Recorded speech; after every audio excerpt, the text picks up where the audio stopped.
తెలంగాణలో పార్టీ ఫిరాయించిన ఎమ్మెల్యేల కేసు సుప్రీంకోర్టులో కాసేపట్లో విచారణ జరగనుంది. ఒక పార్టీ బీఫామ్ మీద గెలిచి అధికారంలో ఉన్న పార్టీలోకి మారిన 10 మంది ఎమ్మెల్యేలపై హైకోర్టులో పిటిషన్ దాఖలైంది. పార్టీ మారిన ఎమ్మెల్యేలను అనర్హులుగా ప్రకటించే నిర్ణయం స్పీకర్కు వదలడంతో తెలంగాణ స్పీకర్ చర్యలు తీసుకోలేదని సుప్రీంను ఆశ్రయించింది బీఆర్ఎస్ పార్టీ. ఈ నేపథ్యంలో విచారణ కీలకంగా మారగా పార్టీ మారిన ఎమ్మెల్యేల భవితవ్యం డిసైడ్ కానుంది.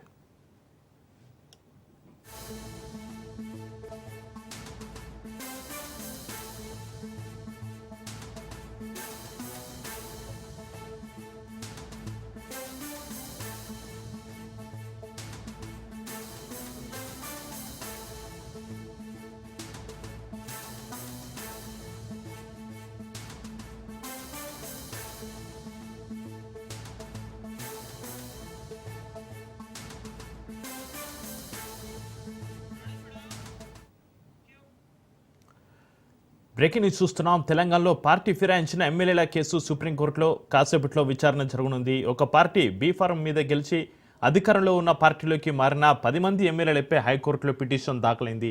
పార్టీ మారిన ఎమ్మెల్యేలను అనర్హులుగా ప్రకటించే నిర్ణయం స్పీకర్కు వదలడంతో తెలంగాణ స్పీకర్ చర్యలు తీసుకోలేదని సుప్రీంను ఆశ్రయించింది బీఆర్ఎస్ పార్టీ.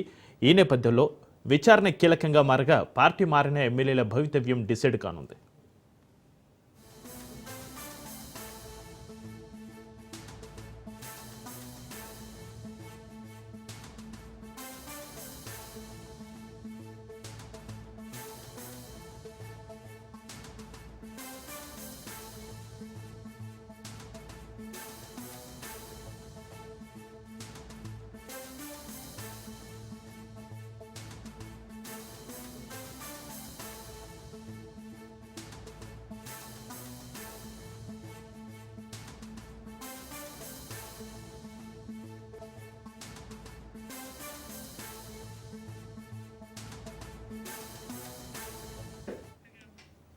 ఇది సంబంధించి మరింత సమాచారాన్ని మా ప్రతినిధి రత్నకుమార్ లైవ్లో అందిస్తారు. సైదులు అందిస్తారు. సైదులు, తెలంగాణలో పార్టీ ఫిరాయించిన ఎమ్మెల్యేల కేసు సుప్రీంకోర్టులో కాసేపట్లో విచారణకు రానుంది. దీనికి సంబంధించి మీ దగ్గర ఉన్న డీటెయిల్స్ ఏంటి సైదులు? సుప్రీంకోర్టులో పార్టీ ఫిరాయింపులపైన హియరింగ్ అయితే రానున్నది. అయితే వాస్తవంగా 4 గంటల వరకే సుప్రీంకోర్టు హియరింగ్స్ అంటే విచారణ కేసులు జరుగుతాయి కాబట్టి మరి ఈరోజు కొంత లేట్ అయ్యే అవకాశం ఉన్నది. వస్తుందో రాదో తెలియదు, కానీ రాకపోతే మాత్రం కొంత టైం అయితే పట్టే అవకాశం అయితే తెలుస్తుంది. సో ఏదేమైనా సరే పార్టీ ఫిరాయింపులకు సంబంధించి చక్రి ముఖ్యంగా తెలంగాణ రాష్ట్రంలో 10 మంది బీఆర్ఎస్ పార్టీ ఎమ్మెల్యేలు అధికార కాంగ్రెస్ గుట్కి వెళ్ళారు. వెళ్ళిన వారిలో సంబంధించి దాదాపుగా 10 మంది ఉండడంతో వారిపైన 3 పైన ఇటు దానం నాగేందర్, తెల్లం వెంకట్రామ్, కడియం శ్రీహరి పైన ఎస్ఎల్పి పిటిషన్ అంటే స్పెషల్ లీవ్ పిటిషన్ దాఖలు చేశారు.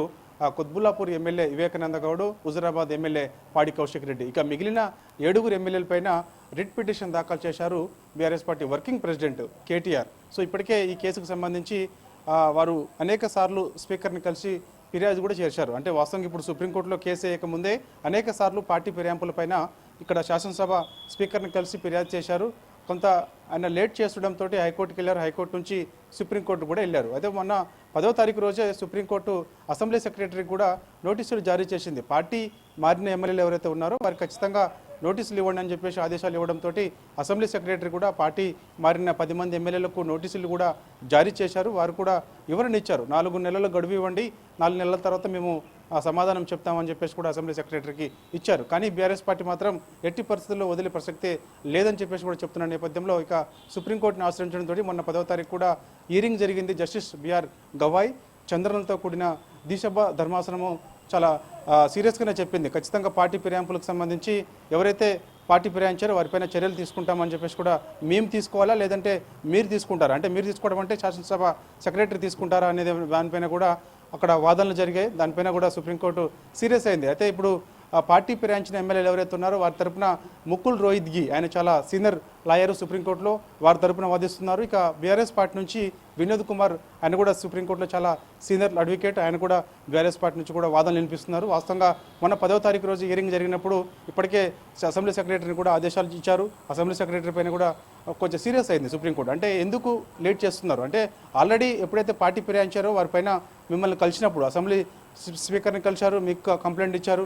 కంప్లైంట్ ఇచ్చిన తర్వాత కూడా ఎందుకు మీరు చర్యలు తీసుకోలేదని చెప్పేసి కూడా సుప్రీంకోర్టు ప్రశ్నించింది అసెంబ్లీ సెక్రటరీని. ఎందుకు ఇంకా గడువు ఎంత కావాలి అంటే, గడువు అంటే పూర్తిగా 5 ఏళ్ల తర్వాత అంటే పదవి కాలం పూర్తయిన తర్వాత అప్పుడు తీసుకుంటారని చెప్పేసి కూడా సీరియస్ అయిన నేపథ్యం కూడా కనిపించింది. సో ఇక మన 10వ తారీఖు హీరింగ్ అయిపోయిన తర్వాత యాక్చువల్గా ఈరోజు హీరింగ్ ఉంది. వాస్తవంగా ఇప్పుడు మధ్యాహ్నం సమయంలో ఆ బెంచ్ మీదకి వస్తుందని చెప్పేసి కూడా అందరూ భావించారు. కానీ ఈరోజు రాకపోవచ్చు అన్నట్టుగా కూడా మనకైతే తెలుస్తుంది. విశ్వసనీయ సమాచారం మేరకైతే ఈరోజు రాకపోవచ్చు. ఇక మరి ఎప్పుడు వస్తుంది అనేది కూడా మనకి కొంత క్లారిటీ వచ్చే అవకాశం అయితే కాసేపట్లో తెలిసే అవకాశం అయితే ఉంది చక్రి. సో ఏదేమైనా సరే ఖచ్చితంగా బీఆర్ఎస్ పార్టీ నుంచి గెలిచి అధికార కాంగ్రెస్ పార్టీకి వెళ్ళినటువంటి ఎమ్మెల్యేలపైన ఖచ్చితంగా అనర్హత వేటు తప్పదని చెప్పేసి కూడా మొదటి నుంచి బీఆర్ఎస్ పార్టీ చెప్తూ వస్తుంది. దానిలో భాగంగా అనేక సార్లు కూడా ఇటు కేటీఆర్ కూడా వస్తున్నారు. ఇక కేసీఆర్ కూడా మొన్న జరిగినటువంటి రీసెంట్గా ఆయన ఎర్రవల్లి వ్యవసాయ క్షేత్రంలో ఇటు శేషన్ గన్పూర్ నియోజకవర్గానికి సంబంధించినటువంటి ముఖ్య నేతలతోటి ఆయన భేటీ కూడా అయ్యారు. ఆ సమయంలో అక్కడ ఉన్నటువంటి మాజీ ఎమ్మెల్యే తాటికొండ రాజా మాజీ మంత్రిగా ఉన్నారు ఆయన. సో ఆయన ఉద్దేశించి కొన్ని వ్యాఖ్యలు కూడా చేశారు. ఉప ఎన్నికకు సిద్ధం కాండి, రానున్న రోజుల్లో శేషన్ గన్పూర్లో ఉప ఎన్నిక వస్తుందని చెప్పేసి కూడా చెప్పారు. కాబట్టి సో దీన్ని బట్టి చూస్తే బీఆర్ఎస్ పార్టీ చాలా ధీమా వ్యక్తం చేస్తుంది. 10 మంది బీఆర్ఎస్ పార్టీ ఎమ్మెల్యేలు ఎక్కడైతే నియోజకవర్గాల్లో ఖచ్చితంగా ఉప ఎన్నికలు రాబోతున్నాయి, సిద్ధంగా ఉండండి అని చెప్పేసి కూడా సంకేతాలు ఇస్తున్నారు. కేటీఆర్ కూడా పదే చెప్తూ వస్తున్నారు. ఎట్టి పరిస్థితుల్లో కూడా ఈ పార్టీ ఫిరాయింపులకు సంబంధించి వదిలిపెట్టే ప్రసక్తి లేదని చెప్పేసి కూడా బీఆర్ఎస్ పార్టీ వస్తున్న నేపథ్యంలో సో ఇక సుప్రీంకోర్టు హీరింగ్లో వాస్తవంగా ఈరోజు హీరింగ్ వస్తే మాత్రము తీర్పు ఏ విధంగా ఉంటుందనేది కూడా కొంత ఆసక్తి రేపుతుంది. ఉత్కంఠ కూడా నెలకొంటుంది. ఎందుకంటే ఇటు పార్టీ మారిన ఎమ్మెల్యేల భవితవ్యం ఏంటి, వాళ్ళు ప్రశ్నార్థకంగా మారుతుందా అనేది కూడా మనం చెప్పాల్సి ఉంటుంది. ఎందుకంటే వాస్తవంగా ఇప్పటికే పార్టీ ఫిరాయించిన ఎమ్మెల్యేలు ఎవరైతే ఉన్నారో వారు తిరిగి మళ్ళీ సొంత గూటికంటే అంటే కాంగ్రెస్ పార్టీలోకి వెళ్ళారు కాబట్టి సో తిరిగి బీఆర్ఎస్ పార్టీలోకి వచ్చినా కూడా చేర్చుకునే ప్రసక్తి లేదని చెప్పేసి కూడా బీఆర్ఎస్ పార్టీ చెబుతున్నది. మరి ఒకవేళ వాళ్ళు అదే కాంగ్రెస్ పార్టీ నుంచి అంటే ఉప ఎన్నికలు కాక సుప్రీంకోర్టు తీర్పు కాక ఖచ్చితంగా వీళ్ళ పైన అనర్హత వేటు వేస్తే మాత్రము ఉప ఎన్నికలు వస్తే మాత్రము మరి కాంగ్రెస్ పార్టీ వారికే టికెట్ ఇస్తుందా, లేకపోతే వారి స్థానాల్లో వేరే వాళ్ళకి ఇస్తుంది? ఎందుకంటే వాళ్ళలో కూడా చాలా ఇప్పటికీ అంతర్గత కొట్టట్లు ఎక్కువైపోతున్నాయి. ఎందుకంటే సీనియర్లు కాదని టికెట్లు కేటాయిస్తున్నారని చెప్పేసి కూడా ఇప్పుడిప్పుడే గొడవలు జరుగుతున్న సందర్భం కూడా కనిపిస్తుంది. కానీ ఇప్పటికే 10 నియోజకవర్గాల్లో కూడా బీఆర్ఎస్ పార్టీ చెందినటువంటి సెకండ్ క్యాడర్ అంటే అక్కడ ఇన్ఛార్జీలు కూడా ఉన్నారు కాబట్టి వారికి ఖచ్చితంగా భవిష్యత్తు ఉంటుందని చెప్పేసి కూడా అనేక సందర్భాల్లో కేటీఆర్ చెప్తూ వస్తున్నారు. కాబట్టి సిద్ధంగా ఉండండి అని చెప్పేసి కూడా సంకేతాలు ఇస్తున్న నేపథ్యం అయితే కనిపిస్తుంది. సో ఏదేమైనా సరే ఈ రోజు కాకొస్తే అంటే ఇంకొక 1 అవర్ ఉంది కాబట్టి సుప్రీంకోర్టు సమయం అంటే ఏదైనా కేసు విచారణకు సంబంధించి 4 గంటల్లోపే విచారణ జరుగుతాయి. కాబట్టి ఒకవేళ వస్తే మాత్రమే ఈ గంటలోనే తీర్పు ఏ విధంగా ఉండబోతుంది అనేది కూడా కొంత ఆసక్తి అయితే రేపుతున్న పరిస్థితి కనిపిస్తుంది. ఈ దిశభ ధర్మాసనం జస్టిస్ బిఆర్ గవాయ్ చంద్రలతో కూడినటువంటి ఈ దిశభ ధర్మాసనం తీర్పు ఏ విధంగా ఉండబోతుందని చెప్పేసి కూడా రాష్ట్ర వ్యాప్తంగా కొంత ఉత్కంఠ నెలకొందని చెప్పవచ్చు. Chakri right, thank you size.